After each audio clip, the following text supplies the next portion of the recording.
Happy Sunday. This is PFG Live. Welcome aboard. It's a beautiful day here in southern New Hampshire, and we have a guest today. We're going to have a good time. Let's get all the check-ins taken care of.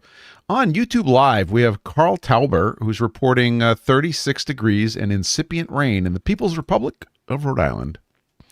Welcome aboard.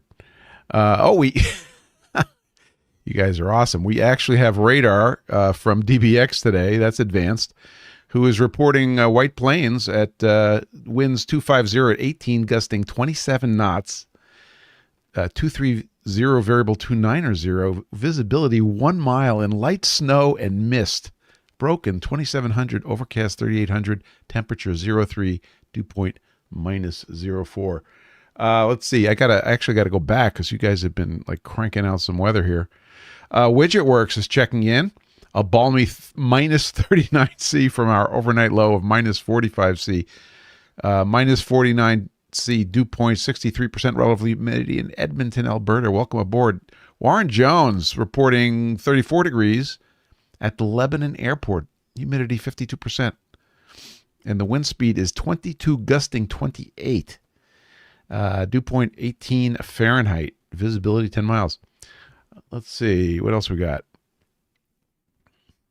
We got White Plains. Oh, Tuck is checking in at 18 Fahrenheit, clear, blowing snow in the Buffalo. They can see the sun. Robert Simpson is here from just north of Detroit, but is it north enough? 10 degrees Fahrenheit. From Brooklyn, New York, Unix Carbide reports 37 Fahrenheit and snow squalls rolling through. WR Rocket from the island of Bears, 33 Fahrenheit and partly cloudy in Kodiak, Alaska with light winds. Fermion in Longmont, Colorado at -18 F. Holy cow. That's cold. Let's see. Joel L. is checking in from Chandler, Arizona. The melter of PLA, 61 degrees Fahrenheit, 20% relative humidity. Welcome aboard. Outside Screwball is here. Welcome. We'll get to the Hayseed Hillbilly. He's in the wings. He's eating the finger sandwiches right now. I see him over there.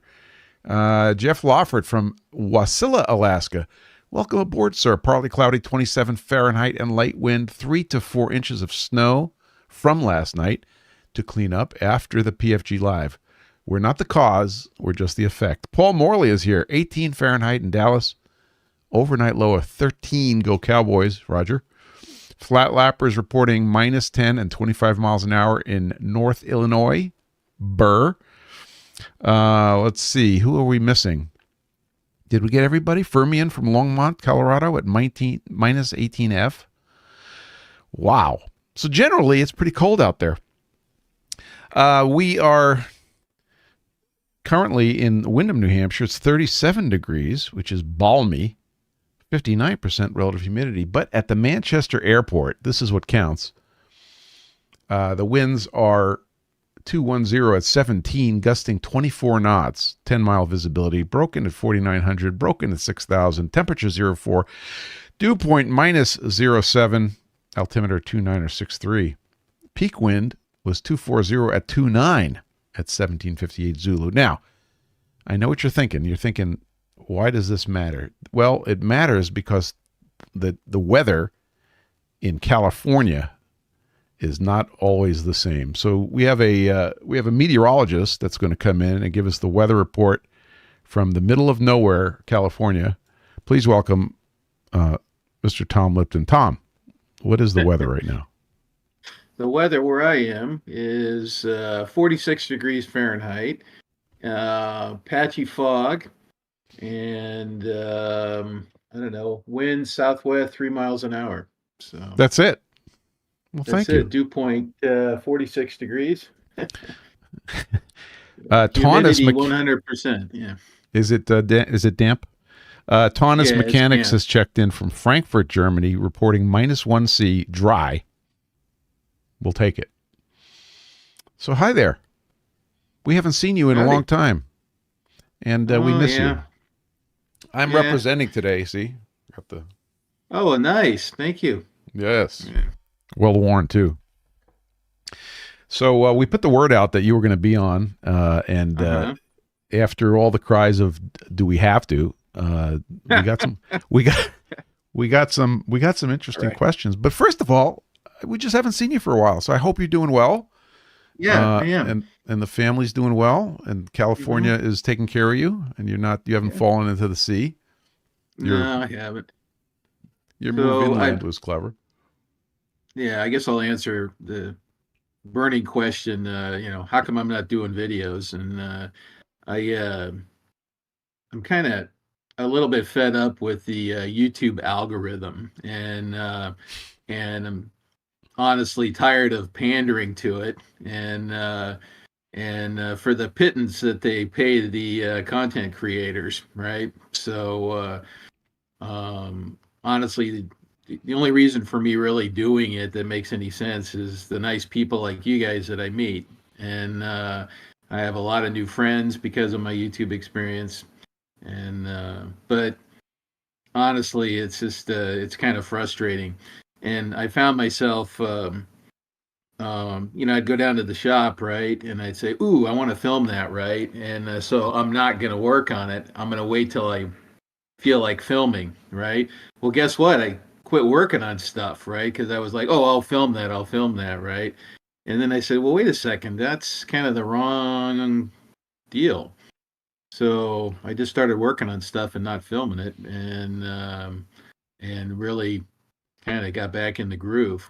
Now it's not that I won't make videos in the future. It's just not a primary thing right now. So anyway, Well, don't that worry. was I will make videos in the future. So yeah, that was a burning question. But the important thing is that you're doing the stuff that's important to you, and those are the things that eventually turn into that's very right. valuable Yeah. teaching, right? If you Yeah. weren't doing Exactly. the stuff, you couldn't teach Yeah. this stuff. So Yeah. that's I guess okay. I kind of refuse to. You know, y- if you want to make money on YouTube, you do product placements. Okay. Uh,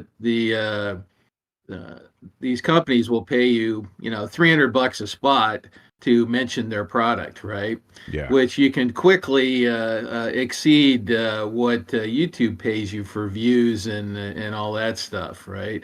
But I don't want to be a product placement guy, right? And I want my content to be about the work, right? So that's really the work and the people, right? And the engineering and scientific problems and stuff like that. That's the fun part for me. So I just gotta set the money making part of it aside, right? Which honestly is nice, when it's paying well. Because then you buy stuff for the shop, you get to show those things, and so it's this little treadmill, right? That I don't care to be on anymore. So, Roger that. Well, you're a good teacher, and we appreciate you so much. So that's oh, for thanks. me, speaking for myself, that's what I miss, if anything, is just your teaching. Yeah. I turned on monetization, and I don't want to brag, Hmm. but I think this past month I made $8.36. Right on. Ju- right? You've got a bright future ahead I of you, right? or So, or a hamburger, one of the two. So just to brag a little bit about Mr. Tom Lipton, who needs no introduction, so let me introduce him. At the beginning of my journey, Tom played a very important role because of the book he wrote, Metalworking Sink or Swim.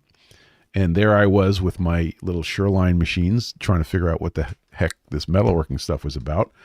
And this is a well used book. I got bookmarks and notes and really? Oh, that's great. oh yeah, no, this was That's cool. absorbed. One of these days you're Yeah. going to have to autograph it because it's Uh-huh. unautographed. But I think that's the thing I admire most about the work you did is your teaching. One of the questions we had actually is Hmm. pretty relevant. I'm going to jump him to the top of the heap. This was a gentleman. Let's see. I'm just going down my document. A guy named a guy named John Moses Bluing, also known as Adam Demuth, Hmm. asks, authorship. Are you penning another book? Is it worth it in the age of YouTube? That's a good question. I have what do I want to call it? Source material that's probably equivalent to another book, but it's not formatted or anything like that. Um, I don't know. This the modern video is really kind of the platform these days, right? And books are, I don't know, on the decline in general, right? And so, but for a very, very long time, even before I wrote my book, I wanted to write a book, right? That was a cool thing to do, right? And to be published and have that kind of experience, right? And so, I was at West Tech, I don't know, many years ago, and I uh, I went to the industrial press booth and I was chatting him up, right? And actually the president was there, a guy named John Carleo, super nice guy. And I was saying, well, how do you guys find authors? I was probing, right? Mm-hmm. And kind of doing intel. And the guy I was with uh, blurts out, "Well, he wrote a book," and then and I'm giving him the elbow, right, because I wasn't quite ready to drop the bomb, right? And he says, "Oh, really? What's it about, right?" And I said, "Well, it's kind of metalworking." And he says, "Oh, I'd be very interested to look at that." And I happen to have a thumb drive with me, conveniently, right? So no, he plugged it into his laptop and he read a little bit and he goes, "Here's my card." He says, "When you near completion, give me a call," right? And that was that, right? Um, so I don't know, from I guess just an experience standpoint, writing a book, it takes practice. Like all the things that we do that you want to do well, right? It takes practice, and um, everybody says, "Oh, well, you can just write a book. That's pretty easy, right? You just get on the typewriter and go to town," right? Not true. And Yeah. so they put me with an editor. His name escapes me right now at the moment, but he was absolutely a non-machinist, non-metal worker. No, not even a woodworker, right? Hmm. And but he was an editor and a writer, right? And I remember being so frustrated working with him, right? And then I don't know, something kind of flipped, or he said something to me, and or he drove it into my thick head, I guess is more accurate. He said, "Think about think about your audience, right? Think about your audience, right?" And he hit me at just the right moment, and I said, "Oh wow," right? And I remember in particular it was about um, some insert designations, right? And we're all kind of anybody that plays around with inserts, it's kind of a confusing, Yeah. um, secret code, right? And he goes, "Well, what is a WNMG, right?" I go, "Well, every machinist knows what those are, right?" And he goes, "Well, think about your audience, right?" And I don't know what it is. And I went, "Oh, well, shoot, you know what? He's kind of right, right?" And Mm.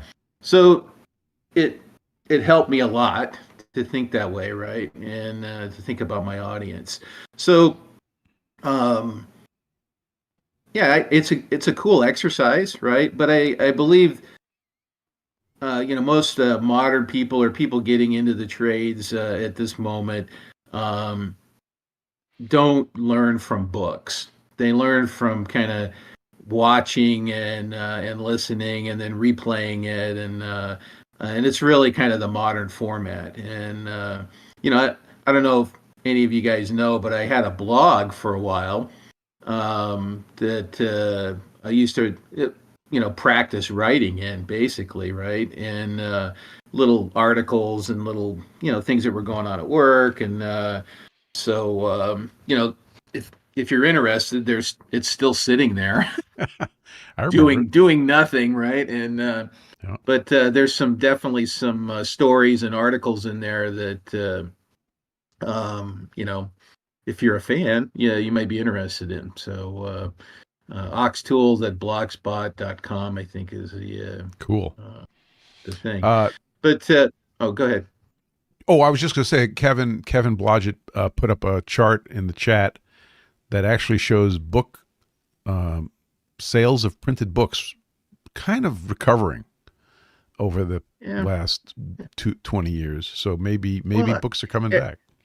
I don't know, and but I don't know. I mean, I I want to fix my washing machine. Guess where I go? I go on YouTube, right? And Right. it's and you get to watch somebody take apart the exact model of your stupid Samsung Yeah. washing machine, right? And you get to watch it while you're kneeling in a puddle in the basement, right? Yeah, exactly, right. So it's certainly relevant, right? And so I guess it depends what your goal is: write a book or do videos, right? Mm-hmm. And monetarily, the book, it produces a little bit of money. I get a couple royalty checks a year, and but it's been dropping off, you Mm-hmm. know, steadily, for the last 5 years or something like that, right? So, and I do Zip for promotion. I don't talk about it. I just let it ride. Yep. And I'm an awful salesperson, right? I don't feel. That's, I guess, why I don't want to do product placement stuff too, right? I don't. It takes you years to build up a reputation, right, as an honest, straight shooter, right, and seconds to destroy it by going, oh, look at this cool offshore deburring tool that they gave me that's just awesome, and it's actually a piece of junk, right, and Yeah. these people that they contact me to do product placements, right? And I said, well, and I'd done a few, and I said, so here's the deal. I go, if I don't like it, I'm going to say so. And guess what? A lot of them just back out at that point, right? If I Yeah. like it, I'll say I like it, right? If I don't, I'm not going to be a wiener about it, but I'm not going to promote anything that I feel is junk. So Yeah, honesty is important. I totally agree. There is a I won't get specific, but there is a particular brand that's been plastered all over YouTube that Hmm. people have been doing reviews on, and I don't want to see them anymore, honestly. Oh, yeah. You know? It's I don't know. It just it's it. I don't There- know. yeah. So Go so for it if you want, but yeah. Moving on. moving on. Uh Yeah. let's see. There was some other questions. One very nice comment from Joel L, who says, "Tom, please do whatever it takes to maintain the highest level of mental health." Thank you. I will. That is, Um I and once I kind of realized that I was like not working and waiting to film, right? I kind of went, you know what? You come down here because you like doing this work. So just like disconnect the part that's preventing you from doing that, right? yeah. And we get a pretty significant winter break Mm, at work, right? And so I was off from the 21st, and then my first day back was January 8th. So and I spent every day in the shop. Okay, and it was cold, but yeah. I worked out my insulation rig from my personal insulation rig, and I was able to work and get a lot done. And so that's, well, I don't know how many days that is, but um, sometimes 10 hours a day, and just run up to the house to get something to eat and use the bathroom or whatever, and then go back down. And so, And yeah, it was pretty. nobody was putting a gun to your head to do that. Nobody was No, waiting on a deadline. It was because you wanted to do it. I couldn't wait to get down there, right? Yeah. So it was like I was like, that's why I do this. I couldn't wait to get down there, right? And yeah, so and Um, yeah, go ahead. Yeah. no, I was just going to say, Shaden HKW has joined us. Um, Oh, Uncle Stan. Uncle Stan is here. I love Um, Stan. Stan is awesome, man. he So says videos are information rich. Quite often, it's something you don't say. Just seeing something, even if it isn't on topic, is worth 1,000 words. Um, it so true. Yeah. yeah. It's really a dense format, and a lot of times that thing that you're looking for is so subtle, it's not ever going to show up in a written format, right? Mm-hmm. And as, oh, look how he's holding the tool, right? And Yes. or you know, okay, here's a good one: more pattern scraping, right? Right. There is How a do you explain very that in words? yeah, you can explain your brains out, right? And you can watch videos, and unless somebody zooms in on the tip of the scraper, right, and shows you this little very tiny little subtle little twist of the wrist, right? And you're gonna spend a lot of time trying to figure it out, right? And but once you got it, it becomes kind of muscle memory, and you can kind of jump on it immediately. I always valued being But in the you, presence. Sorry, we have a delay so that we're stepping on each other, which is not unusual. Um, I've always valued being in the presence of a master craftsman. Specific, and I finally figured out why, because I wanted to watch their hands. I want to see mhm, the hands doing the work, and there was this information which I couldn't have gotten any other way, and I think you captured it. Video almost does 100% of that. mhm, I don't think quite, because when you're standing there watching, somebody do something. I took the Richard King scraping course, and I couldn't mhm, have learned that stuff from a book. yeah, And just watching how it's done, and that was worth reading 5 books. So yeah, I agree with you. yeah. It's when some of the old guys that I worked with, my mentors, um, they there's a tradition of grouchiness, right? Right, and so you became a spy, basically, right? And so your powers of observation were the mechanism where you gain knowledge, right? I mean, you'd get barked at if you came over and asked a question, especially with a dumb question, right? Um, so you didn't want to get barked at, so you became an excellent spy, right?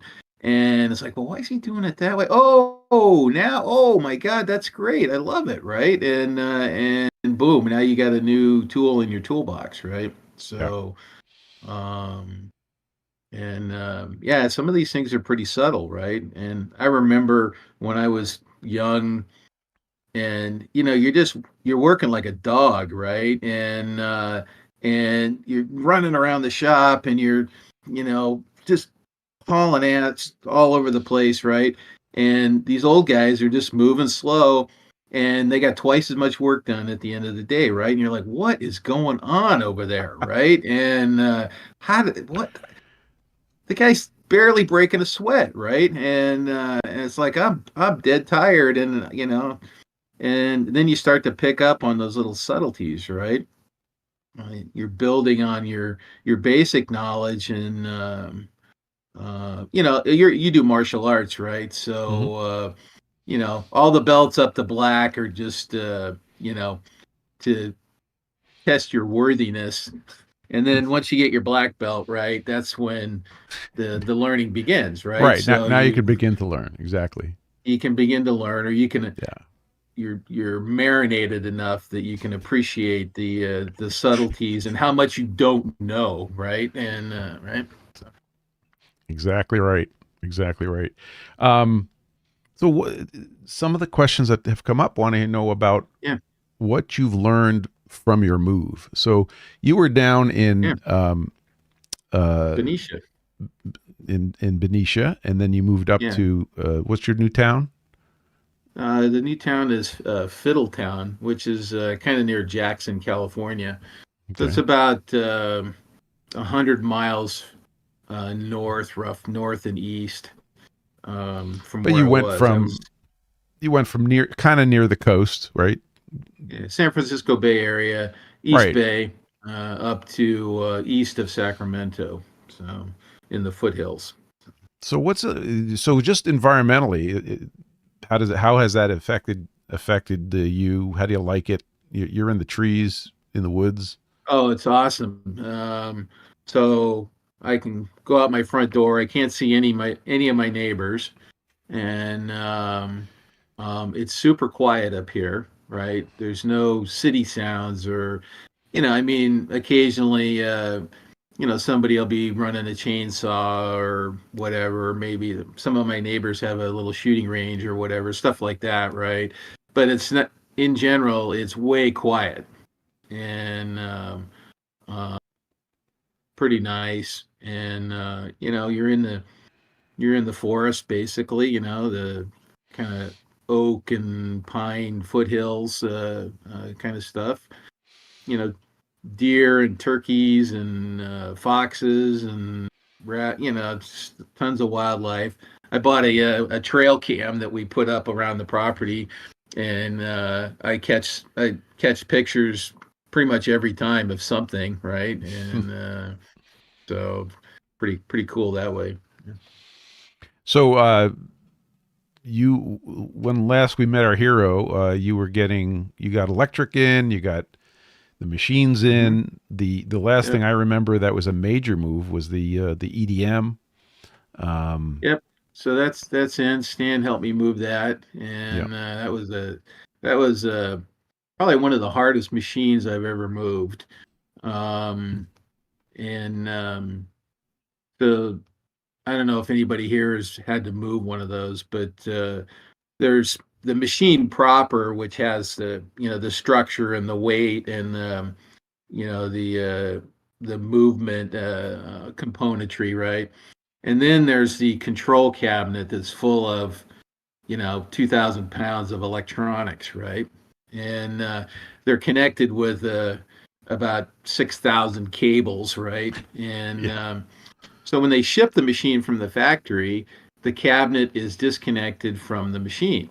And when the tech comes out to set the thing up, they connect and land all these wires on all the terminal strips and do all this stuff, right? And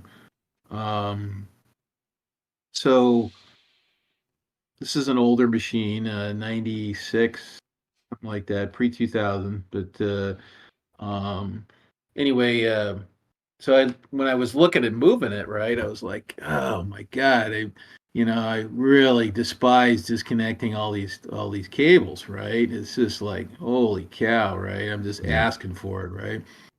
So, I was noodling the thing, right? It was kind of a long process, right? And between seeing the machine, making an offer, and then finally circling back a couple years later with the owner and completing the thing. So Hmm.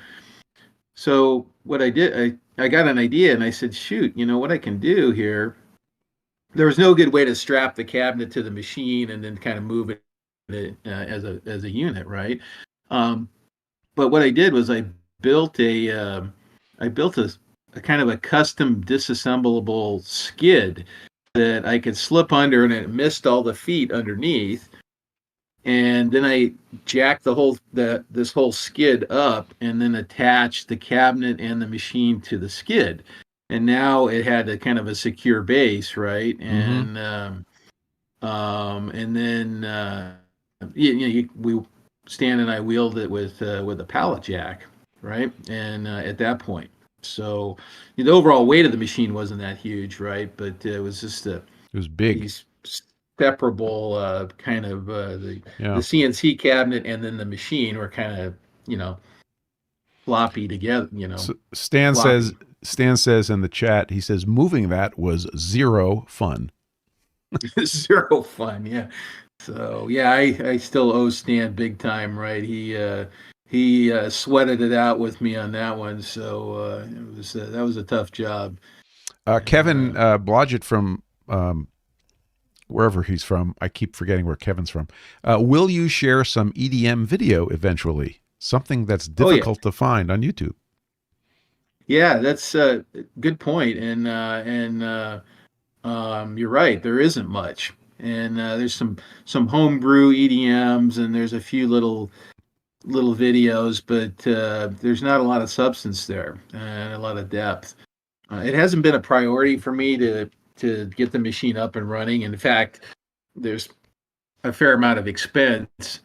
I have to buy, filters and resin for the deionized water, and Oh there's a yeah. bunch of stuff to buy, and um, they're they're kind of consumable heavy machines. Um, guides and wire and filters and blah blah blah blah blah, all this stuff, right? Yeah. And so Even just sitting there, it's using up some of that stuff, right? I mean, it's not like some of our other machines that we turn off, walk away from, and we don't have to think about. yeah, I think it can sit for a while, but the guy that had it before me was cutting a lot of aluminum, right? And he, let's just put it this way, was not big on housekeeping and maintenance. So I got to go back a little ways to kind of get to baseline and, like so around the workhead, there's all these grounding cables and stuff, right? And a bunch of them were broken and spliced with the crimp connectors, you know, and when you're learning a new machine, you really don't want to be chasing those kind of problems, right? Mm-hmm. Yeah. You want to start with, okay, everything's working, everything's grounded properly, and all this stuff, right? And it's just you that's doing something wrong. It's not the machine doing something wrong, right? Yeah. Yeah. You know what I mean, right? You could have a loose connection as long as the machine doesn't have a loose connection. Exactly right. Exactly. Let's So see. yeah, I keep the battery alive in it, and so it doesn't lose its memory and brain, and there's other priorities in the shop, right? So I just Yeah. finished all my air plumbing. Um, so a friend of mine sold me a compressor, a nice rotary screw compressor, Ooh, nice. that oddly enough was single phase, which is what I wanted, right? That's excellent. Yeah, and so I don't have the overhead of running the phase converter to run the compressor, right? Yep. So it's kind of a freak compressor, and he upgraded to a bigger unit, and this one was like nearly perfect for me. So I built a little compressor shed, and I actually, you know what? I could share some pictures if anybody's Yeah, you just do a interested. share screen and it'll come right Yeah, up. let me. My requirement on the compressor was also single phase so that the compressor can be on while all the converters were shut down for the night. And Yeah, exactly. and that So worked out pretty good. What color is your compressor? what color? What brand is it? It's oh, it's an Ingersoll Rand, Oh, and okay. okay, so let's do this here. So it's got a. Let me go back. All right, let me try sharing my screen here. Good luck. We're all counting on you. That one, and sure, let's try that. Oh, I get the okay. So there's its little palatial little house that I built for it. We don't Can have you it guys yet. see that? No, not yet. Oh, Oh wait, I got it. Okay, it's a separate screen. It's my fault. There. Go ahead. got Now it. we see it. Yep. Okay. So there it is in its little. I wanted it outside. I didn't want it stealing floor space in the shop. So, first thing you got to do is pour a slab, and then I built a little lean-to shed off the main thing, right? And so let's see. Let me try scrolling the picture. And Yeah. did the picture change? Yeah, it's fine. You're live. Okay. Okay, and then it's got doors. That's actually kind of classy. Kind of classy, yeah. Oops. Where'd, Oh, that's where'd my the new trailer. So where'd the wood come from for the door? Was that like? it's just it was a cedar fence boards. Yeah, it looks cool. Yeah, and let's see. Let me unshare for a second here. Okay, I'll just switch back to your face, and you tell me when Stop to switch. streaming. Yeah. Okay. So while you're doing that, Ooh. I'll tell you that Dale Zander says, I've enjoyed all the videos, especially on lapping. Okay. He does lapping on thin sections of bone and teeth for microscopic analysis. I've learned a lot of Cool. That machining sounds fun. stuff. Yeah. He says, I've learned a lot of machining stuff, which as a scientist is useful. Thanks. Thank Oh, you, Dale. cool. Right That was on. very nice. Yeah, the lapping stuff. Lapping is weird. Once you kind of, well, no, it's just I, I I call it seductive, right? And because once you start playing around with it, you go, oh my God, I love these surfaces that I'm creating, right? So you kind of fall in love, right? Yeah. And then you want to lap everything, and then you run into lapping problems, and then that's when your learning about lapping begins. Boy, you are actually reciting my learning curve. That's Yeah, exactly what I went through. yeah. So the first time you do it, you go nee, nee, nee, nee, nee, and you do it, and you go, oh my God, look at that. That is just Right. gorgeous, right? And it's like, and then oh, okay, I'm gonna buy an optical flat now, right? Then you stick the optical flat on it, you go, ugh. Boy, oy, oy, oy, Yeah, oy. right. Right. Yeah. And then you go, well, that's garbage, right? And we're talking a few millionths of an inch, right? Oh my God, that's garbage, right? And you start to sound like Robin, right? It's like, oh my God, my indicator's moving a few micro inches. It's really bothering me. So so then you try to get control of it, right? And that's when the real learning begins, right? Yeah. And so I for the first time, I had a client. I don't know if I've told this story, but I had a client approach me to do some antenna design uh-huh. 6-8 months ago, and I said, "Listen, I'm full up. I can't do it. Sorry."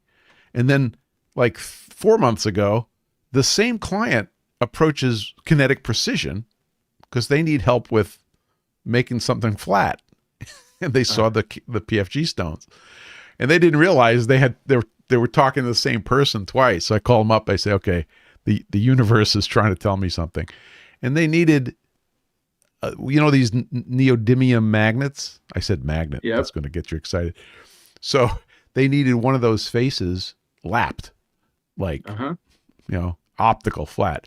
So Yeah. I finally got a chance to use my my skills, and I went ahead and we did some work for them, and they couldn't be happier. So I took some optical flat pictures, and I delivered it to them. I said, "Here you go. It's flat to I think it was 2 microns. It was or yeah, no, it was 1 micron. I think it was flat to 1 micron, and they were specifying 4 microns. And they said what every client says. They said, "Oh, well, maybe we need to tighten up the spec now."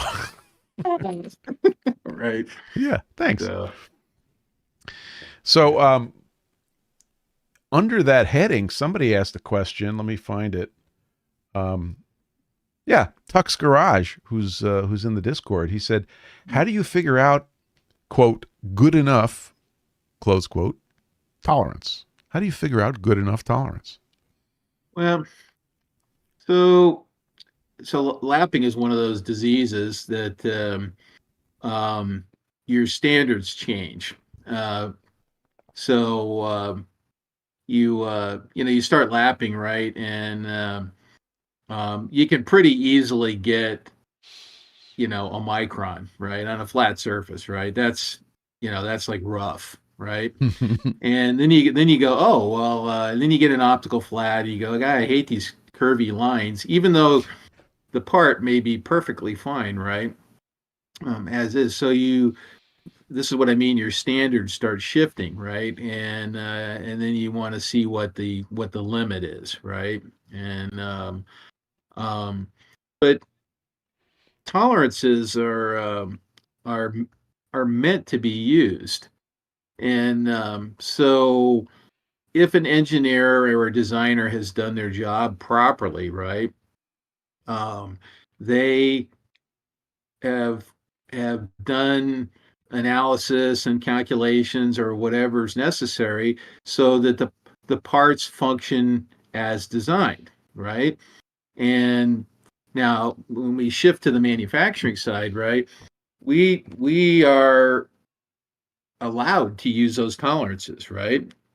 Now what happens is that and we see this all the time is a lot of engineers and a lot of designers don't bother to do the analysis and they just put kind of general tolerances, and or when they're not sure they put tighter tolerances thinking that that's going to help them.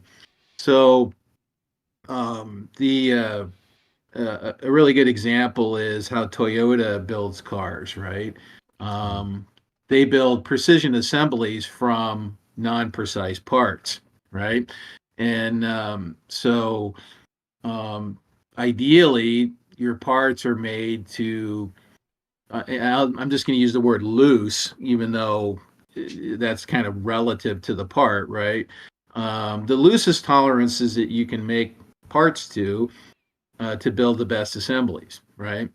And it takes a lot of work and a lot of analysis to do that. And so, a lot of folks, their reaction is to tighten things up, right?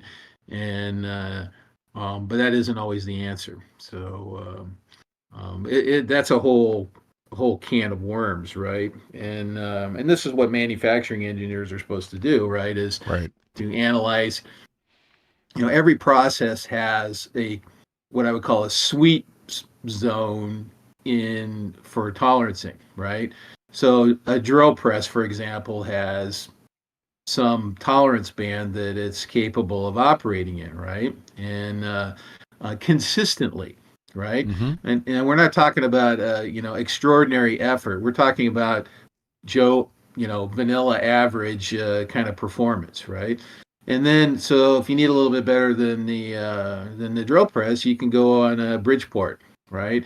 And it has a tolerance zone that it can operate in. Now, with an extraordinary operator and very careful work, you can usually half or those kinds of tolerances that those machines can do, right?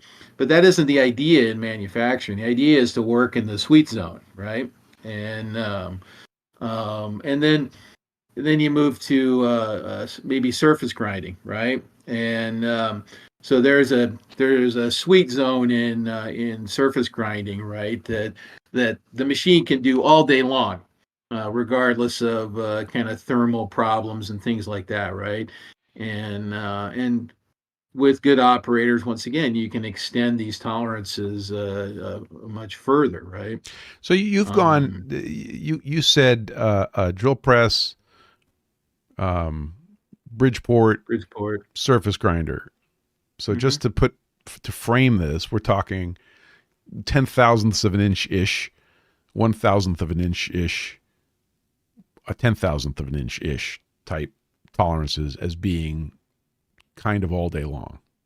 Is that reasonable? So yeah, I might. I mean, there's lots of published data, and so a real good book is if you guys have it's a McGraw Hill book. It's called Product Design for Manufacturing. Okay, It's on your shelf. Handbook of Product Design for yeah. I'm looking at it right now.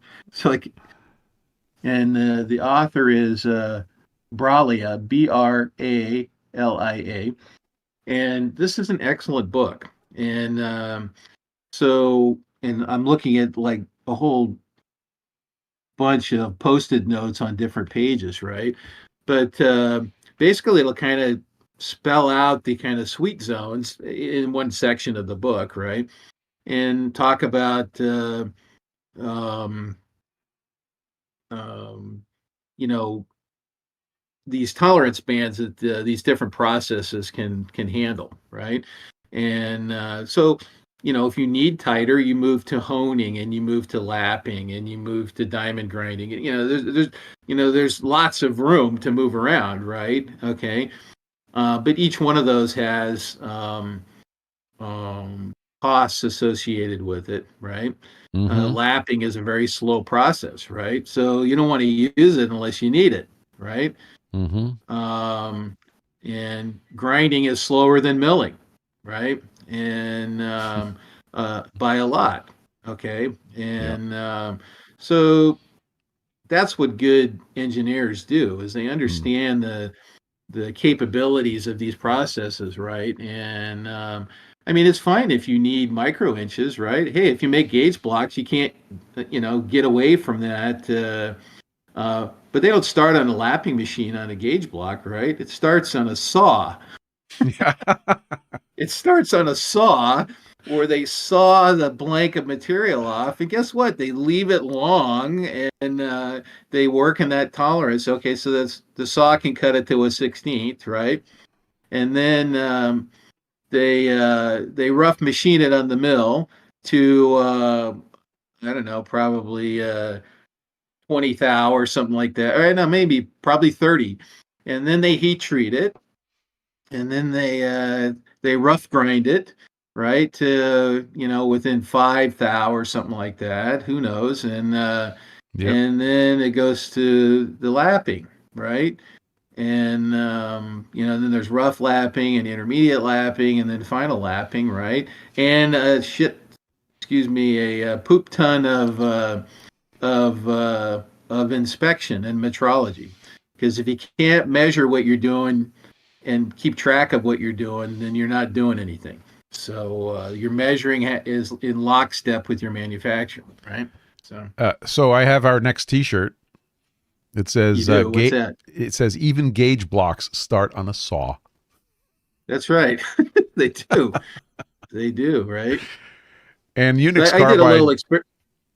Unix Carbide found your book, and it's in the chat on the KP Discord chat. So it's Oh, okay. Yeah, that's a great book, and you should be able to pick up a used copy pretty easily. It's been out for a long time, and really good information in there about what manufacturing engineers are doing, right? And I deal with the consequences of bad engineering and bad design all the time, right? And well, a designer used to be a craft or a trade, mm-hmm, okay, and there was training involved with it. Now it's, oh, I know how to turn the software on, mm-hmm. and I had And a look, friend. I could move this slider and get more zeros in Yeah, the right. dimensions.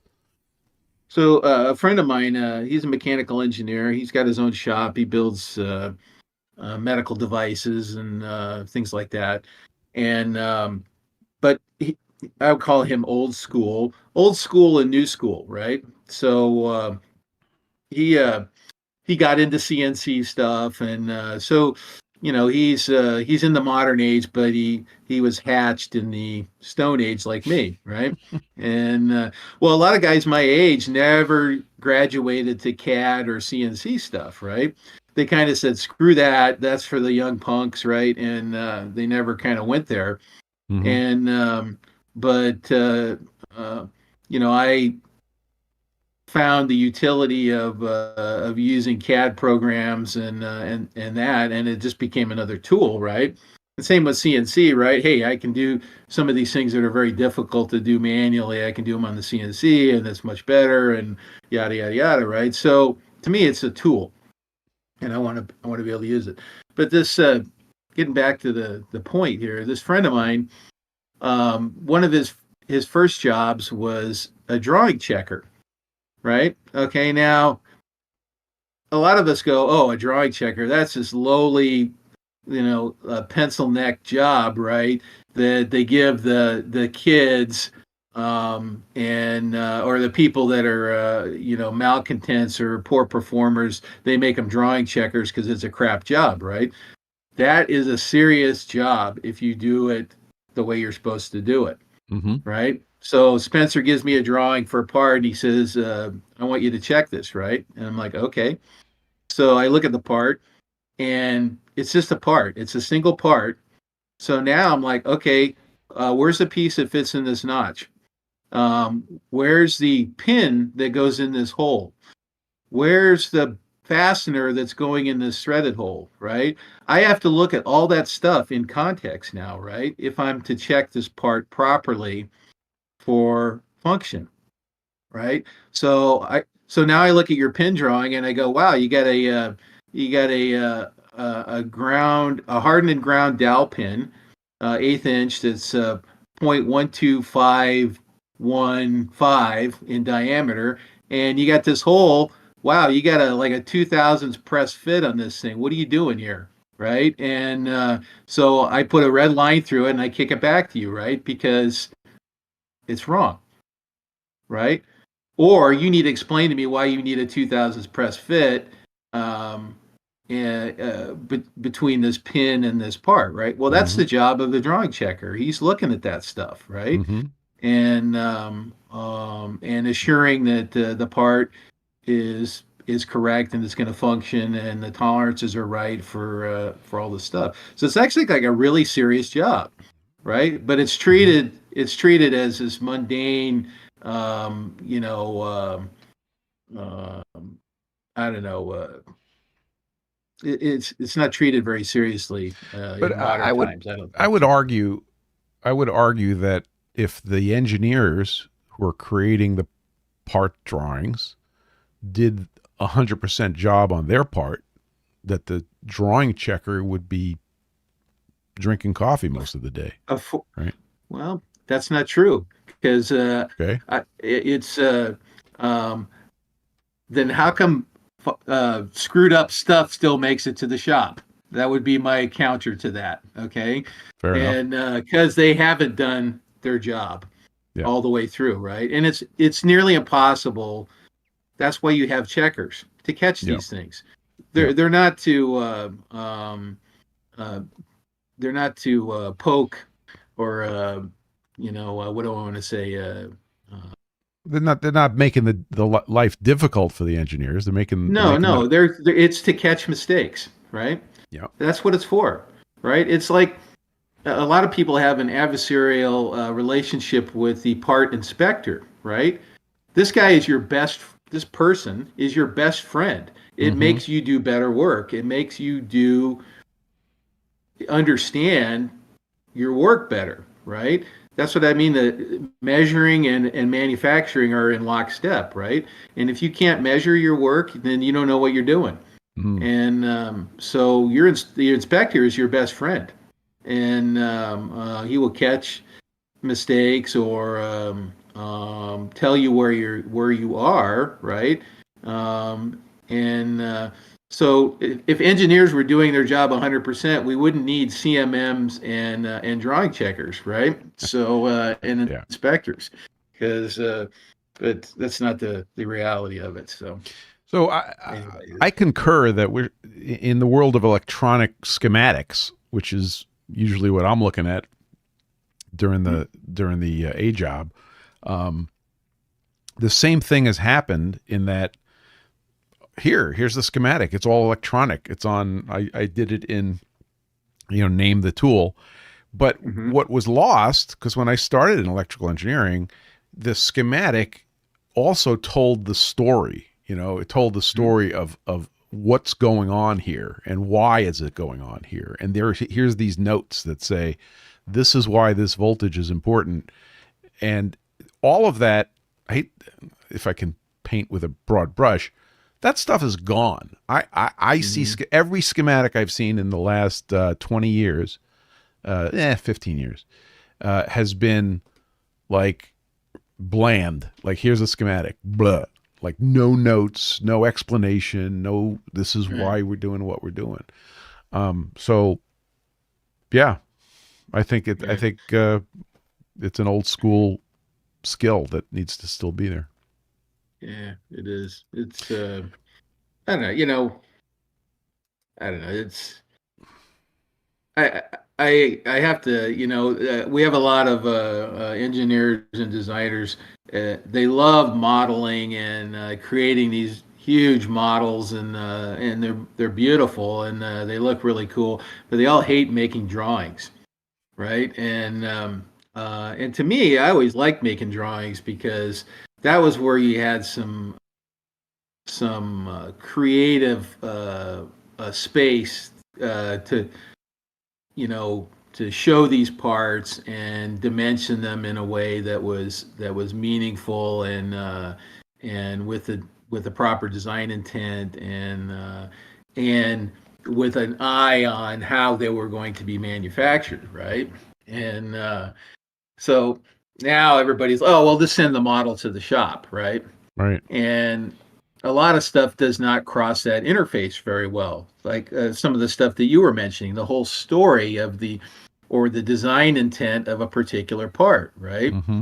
And what is going on with this thing, right? And so some of that is in the drawing, and it transfers from the modeling to the manufacturing across that gap. And this is an area of kind of intense work these days, of the model-based manufacturing, right? And they don't have an answer yet. I mean, they're working on it and they're doing better at it, but a lot of stuff doesn't cross that interface well. So, When we make a 3D model in Fusion 360 or SolidWorks, pick your poison. There's no good way to do that story associated with the 3D model. That's a big failing of 3D modeling today. mhm. If you go to the drawing, yes, then you can start adding that information. Yeah, you build the story there, right? And Yeah, building that story, like I said, circling back to writing, right? It's like writing a good story, right? And it takes practice, and it is a skill, a learned skill, right? And uh, this just in, we just received an emergency alert from the National Weather Service, warning until 4 p.m. For snow squalls and sudden freezes. So sudden if you're in the freeze, New England area and you're live, there's a real watch out, warning out right? there. Yeah, watch out. Yeah. Um, so one of the things, I'm going to jump rails here. One of the Yeah. questions that came up from Protium Machining is, what are the national labs doing to inspire people into the trades? They're so dependent on intelligent people taking the path into manufacturing to continue research. Now, before we jump into that, can you just frame for us what is your job during the day, during the work week, and then see if you could kind of speak to that. Sure. So I have a kind of unique perspective on this problem. My job is um, I'm the lead technical manager at Lawrence Berkeley Lab for all the mechanical technicians at Berkeley Lab. So part of my role is hiring and recruiting, training, apprenticeship stuff, um, and managing that group of technicians. In addition to the project work that I do too, which is kind of individual stuff. Um, And Berkeley so Lab, just so, because some people mhm, might not know, Lawrence Berkeley Laboratory is a major physics research center. Lots that's right. of particle physics, lots of superconductor stuff, magnetics, that kind of thing. Am I correct? Yeah, so exactly. So if you're interested, go to lbl.gov and there's a front page there that you can go in and poke around and look at all the different projects, lasers, accelerators, battery research, energy stuff. So we differ from Lawrence Livermore Lab, okay, which is primarily Department of Defense stuff. We are Department of Energy. So all publicly funded, so we don't do any classified work or weapons stuff or anything like that. So, if you come for a visit, you can take your camera and you can take pictures, and it's pretty nice that way. So, yeah, one of my major tasks is recruiting and training mechanical techs, and um, so yeah, it's what do I want to say? Um, we we've been pretty lucky, I would say, that we get a reasonable stream of candidates when we have a posting for mechanical techs. Um, so the problem, I guess how I would frame the problem is that our work is so weird and so unique that you never get a square peg for a square hole. Okay, you don't get one-to-one correspondence, right? So what what we look for is basic skills, or even advanced skills in relevant areas. Okay, and what we really are shopping for is the right attitude, and so um, because with the right attitude, you can train anybody. If they got a crap attitude and lots of skills, it's useless. I would rather have somebody that has less skills and a strong positive attitude and curious. So it's curiosity, and Mm. that willingness to explore and try, right? As opposed to somebody that's got a lot of skill and is closed off in those other areas. Um, so, but yeah, it is a problem. We can't find people that have, um,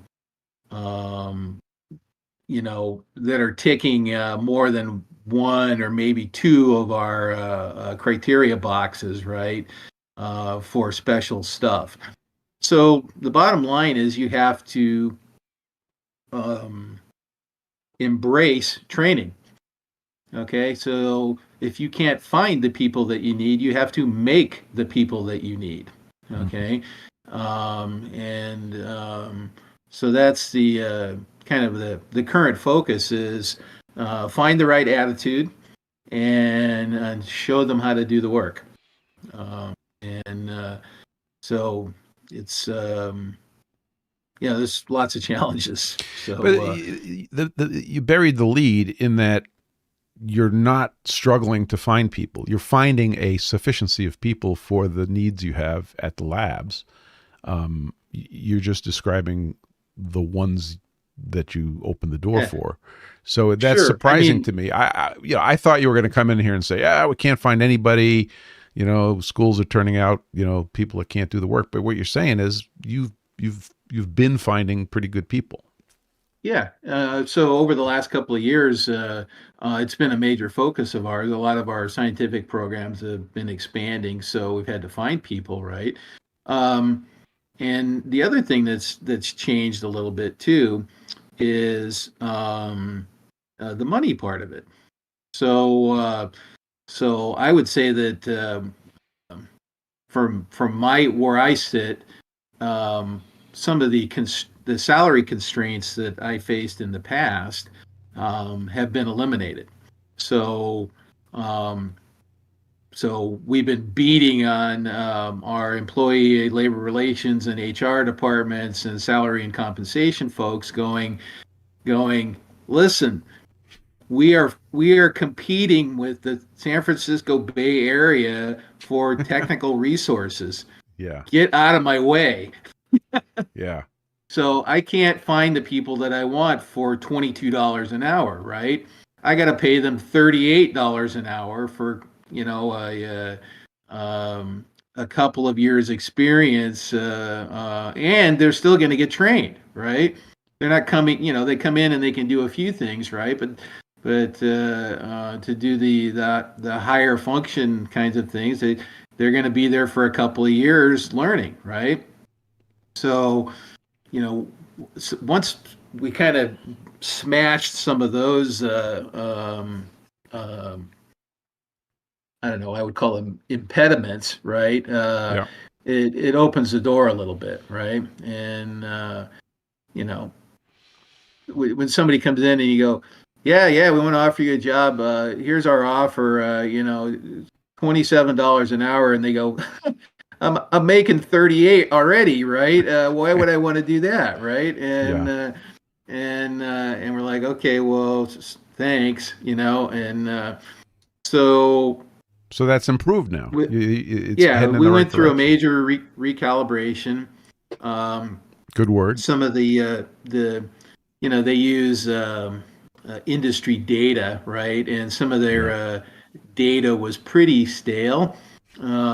So we find, after quite a few years, actually, 3 years probably, we finally got them to kind of refresh that data a little bit, and they went, oh crap, there's a huge problem here, right? And hello, what have we been telling you, right? And now that created some what I would call internal equity problems, right?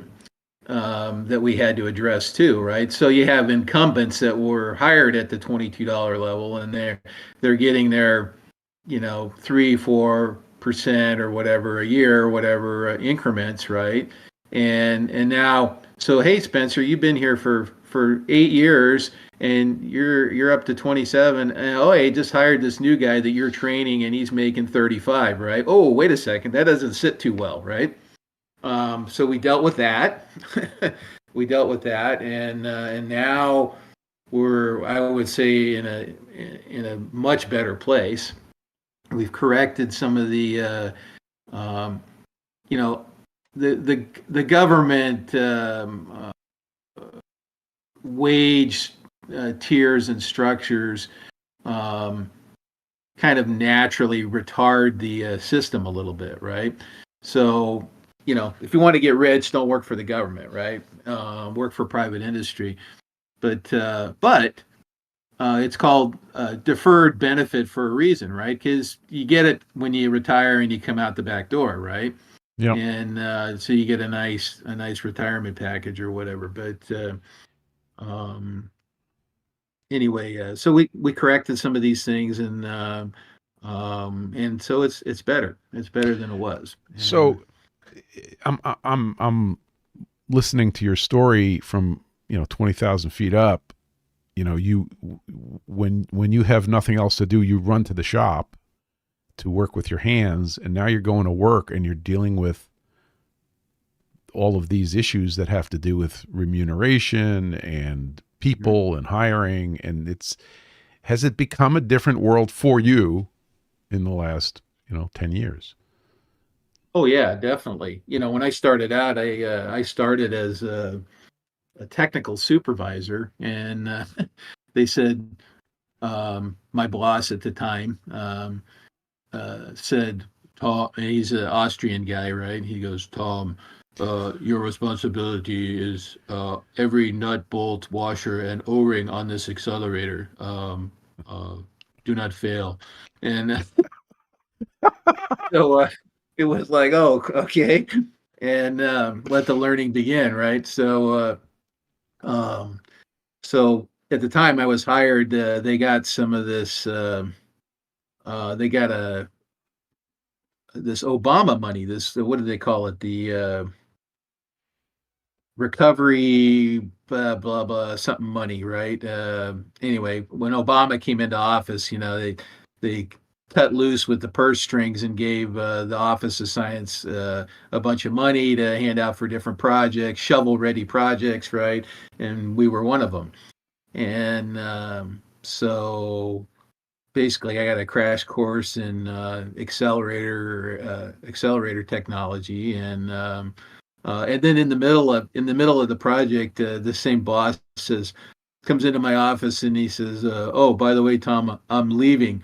I'm going to University of Michigan, or Michigan FRIB, Facility for Rare Isotope Beams," and he says, "I'm leaving to go to this other big project, right?" And he says, "Here, you're it, right?" So, and I'm like, And he runs out the okay, front door. Yeah. yeah, pretty much, right? So, but we finished it, uh, and the machine works, and it worked fine. It worked as designed. And my funny story is, you know, people think of all these accelerators like, oh wow, it's an ion beam hitting a target. Wow, this is great. And they're picturing like rail guns and things like this, right? So my funny story is, okay, here we go. We're gonna get ready to take the first shot, right? Okay, all right, everything ready? You ready over there? Vacuum systems, electronics. Oh, everybody's ready. Green light, thumbs up, click. So then, well, and that's it. It's just a click, right? And then they're all huddled around an oscilloscope trace, right? Oh my God, look at that pulse, man! Oh. And everybody's like high fiving, right? And I'm going, well, where's the freaking lightning bolts and the bang and the smoke and stuff? Come on, man! Click, Dude, for give me a 150 break. for $150 we could get some sound effects in there, you know? Oh my God, right? Yeah, it's just such an anticlimactic thing, right? So, Click. yeah. That's excellent. Click. Oh yeah, excellent. So the answer to the original question is what are you doing to inspire people into the trades is you're finding the trainable ones and you're training them. Yeah, so And we have a relationship with a local community college, so we get some feedstock from there. mhm. And in fact, the guy that runs the program, he's been on your podcast, I think, Adam Balog, right? Yeah. Yeah. Yeah. So he runs the program at Laney, and he's doing a killer job over there. But he used to be in the office right next to me, right? And he used to work in the same building as me, and work on some of these same problems, right? And so we have a good relationship, and he's got a really good program going that's bending towards kind of science and physics and optics and things like that, right? Mhm. Which Adam is passionate about, and which happens to be um, pretty good feedstock for us, right? And and he's familiar with the lab, and so he kind of points people in our direction, right? People that they're not necessary. They're people that are trying to get into the trades, and they're taking some classes and things like that. Yeah. And we've gotten some excellent technicians out of his program, right? You ever And get a phone call from Adam that was basically I got one for you. yeah, he says, he's called me. He says, hey, you really need to look at this particular one, right? And yeah, no, Yeah. it's nice. So my advice um, is to find a way to sift your candidates and find the attitude and that Yeah. you're looking for, and and then develop a relationship with whatever community college has a program nearby, right? And um, and try that. And we do some the other one of the other things that I introduced was in the interviewing process, right?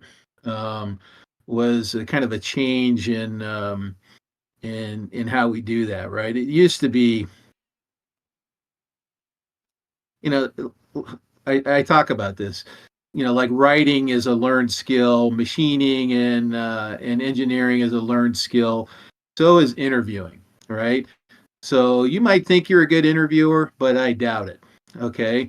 And it's not an easy thing to do to sit Mhm. down with somebody for 45 minutes or an hour and suss them out and figure out if they're worth a try, right? So practice your craft, okay, because it is a craft. And so we change our questions around. So we I want to see how people think, right? When presented with problems that don't have all the information, things like that. So here's an example of one, right? Okay, Spencer, here's our task. We have to move a kiddie pool full of water from the first floor of a building to the second floor of a 3-story building. Give me 3 different ways that we could do that. Go. Oh, And yeah. So I want to see how you think about these things or the kinds yep, of questions that you ask, right? So go yep. ahead, just try it. Well, first of all, I would consider the kiddie pool and the water as 2 separate things. I would drain the Okay. water, store it, Mhm. move the kiddie pool upstairs, refill the kiddie pool. That's one way. So how are you getting the water from the first floor to the second floor? We're going to use a utility pump. Okay, so Uh, that's one method. All right. yeah. What's another method? Another method is to use car buoys and then a crane and just lift up the pallets with the Okay, car that's two. buoys. Yeah. That's two. What's a third way you could do that? Third way, you didn't say a good way. Um, No, so we kind of accept any answer, right? And I've had some really good answers to that question. well, a So, stupid way to do it, a ridiculous way to do it, would be to boil the water and mhm. let the steam go up to the second floor and then condense the Excellent. water. Great. So you answered the question fully, right? But I got a little glimpse into Spencer's mind, right? And I'm so so sorry for that. no, that's okay. Um, but so I reformulated the questions so that there's actually quite a few like that in there, right? Yep. And where they have to kind of think about how they might do something, right? And how they might do the. I'm gonna tell you another one here in a second. The one that gets some really wild answers. My couple of my favorite ones to the kiddie pool one were. I would use an Archimedes screw to screw the water up to the second floor. And I go, oh man, you just won. Okay, that's a great answer. I love that. Right? And then another one is uh, it was a gal actually. She says, she goes, you play video games? And I go, I have a little bit. She goes, have you ever played Portal? And I said, I don't know if I have. She says, well, I would use a portal gun. And Beautiful. I guess you can just transfer it up there, Yeah. right? Yeah. So Shoot yeah, it into the floor, dump the shoot it, yeah, water on the right. floor, comes out of the second floor. Yeah. That's So one beautiful. of the That's other beautiful. ones, the other thought process questions is, okay, we have a job to do, right? And our job is we have to locate the exact center of a circular parking lot.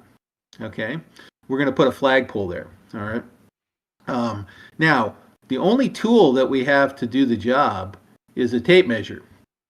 And unfortunately, that tape measure is shorter than the distance from the center to the edge. How can we still get that job done? Go.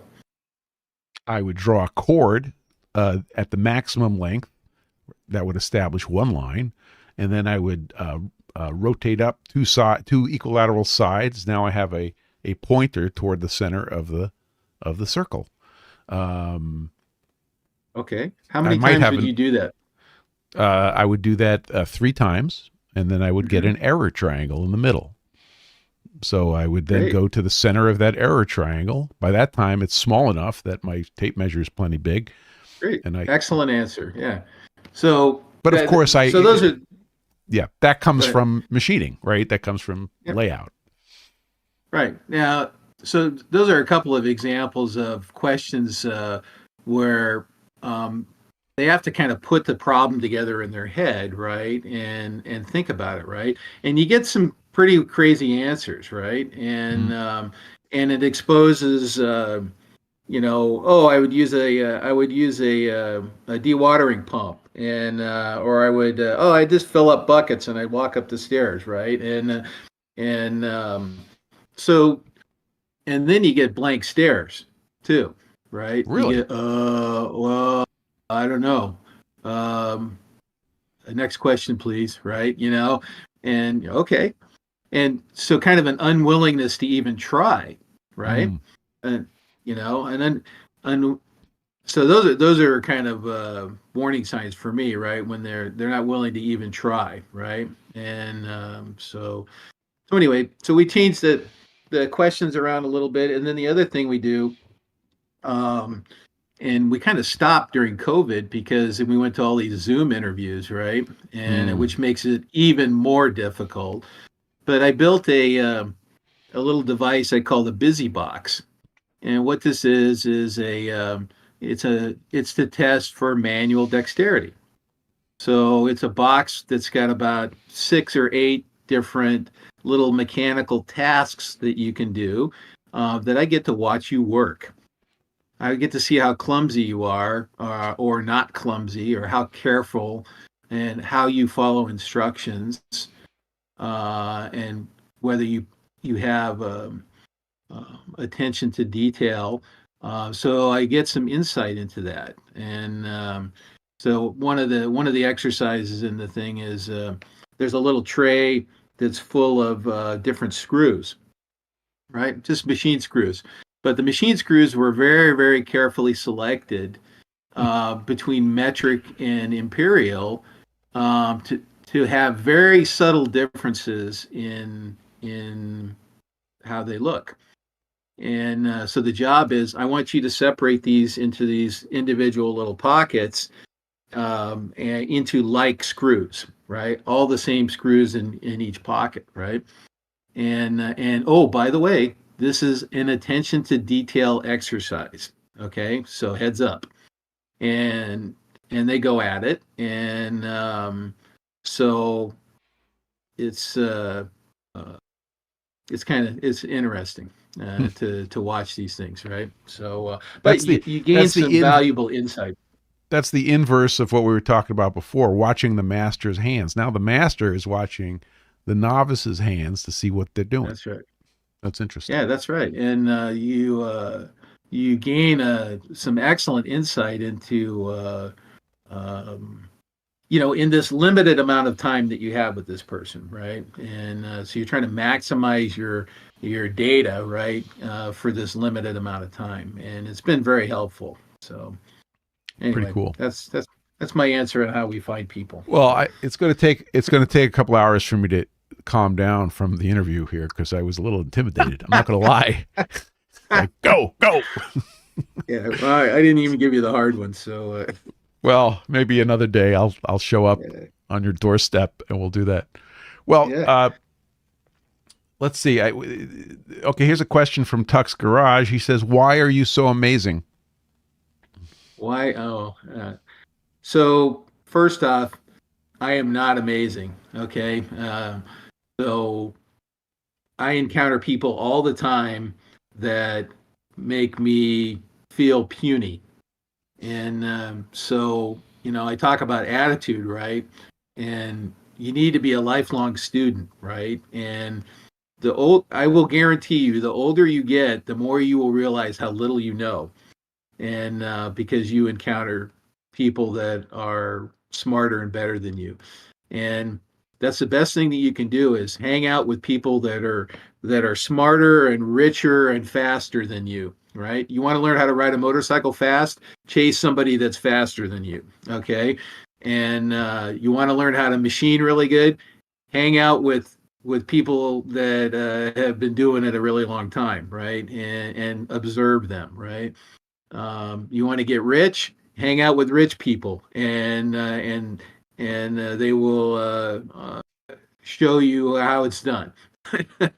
It's but Yeah, well, yeah, it's it's been said that if you're the smartest person in the room, you're in the wrong room. you're in the wrong room. Exactly. It's so true. It is so true, right? And Well, yeah, I work. Go go ahead. ahead. Fire No, your no, no. shot. Nope, I don't have any shots left. So Okay. Well, listen, we can do this for another hour and a half. yeah, right. We're Oh yeah. capable of Geez, it. that was quick. Yeah. Whether or not we should is another story.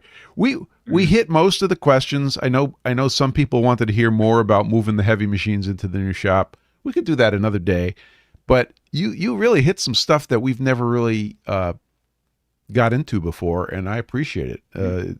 Yeah. Some insights, including Well, the interview, which I'm still nervous about. so for those folks that were wondering about moving a shop, real quick, I'll go through it, right?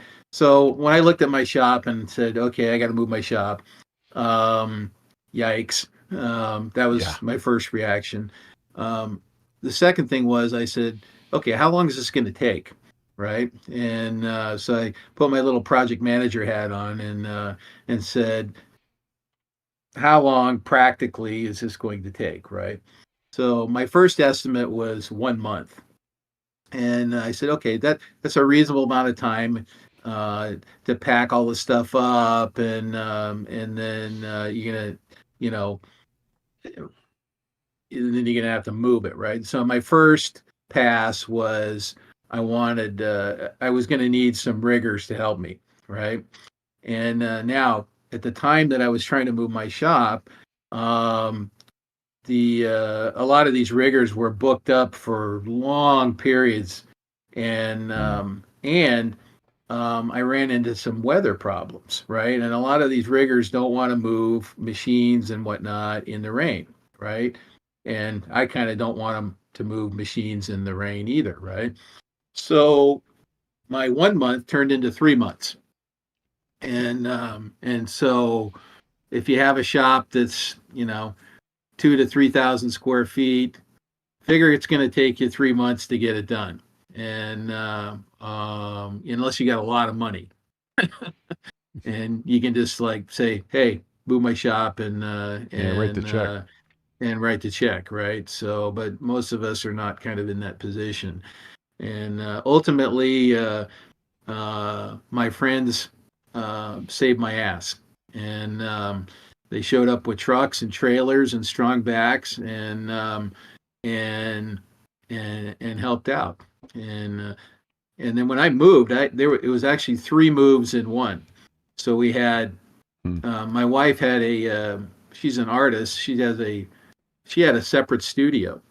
Okay, so that was one move. And then there was the house, quote unquote house, the living stuff. And then there was my shop. So it was really three moves.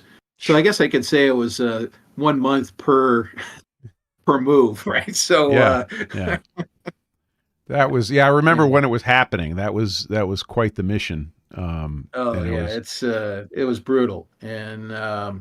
Um, and then from a practical standpoint, one of the things that actually worked out really good was I ended up getting a bunch of kind of oddball sized, kind of heavy duty wood crates, right? And when you're moving machine shop kind of stuff, right? It's pretty hard. You can't pack it in cardboard. It just does not work, right?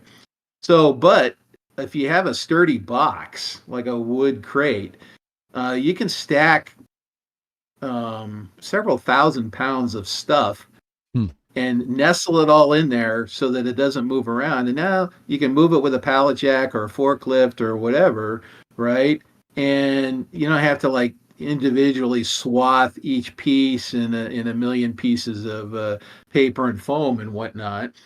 And so for moving kind of big, heavy, bulky items, wood crates are the cat's meow. And then you're just using material handling stuff, and because you can only stack so many chucks and indicators and gauge blocks and whatever in the back of a pickup, right? And yeah. before you're like, okay, I don't want to put anything on top of that, right? And um, so the crates thing kind of worked out pretty nice, and so that would be my other recommendation. So So, would you be willing to come back and we can keep this conversation going another day? What do you say? absolutely, yeah. Mhm.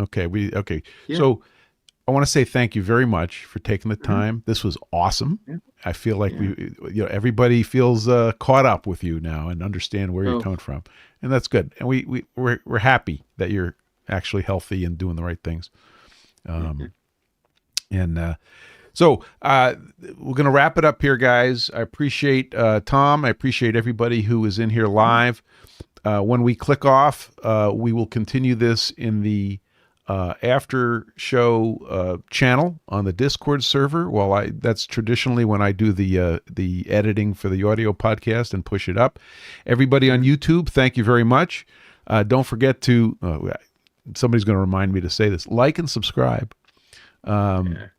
And this, right? Spencer's trying to get up to $10 next month. So $10, come on, baby! I want to make enough so that if Tom comes east, I could buy him lunch. I have a goal. Okay. Well, I have a standing invite for our friend Mitch to come out there. So one of these days, this will happen. You guys keel over. I got to get out there. So this will happen. Okay, this has been PFG Live, and Tom and I say get flat, stay flat, and know where your rocks are. Thanks for showing up, guys. It's always good to get some questions, and like I said, the YouTube experience for me has been about meeting guys like you, right? People with aligned interests and hobbies and things like that. So yeah, good deal. All right. Thanks, everyone. See you guys later. See you later. Take care.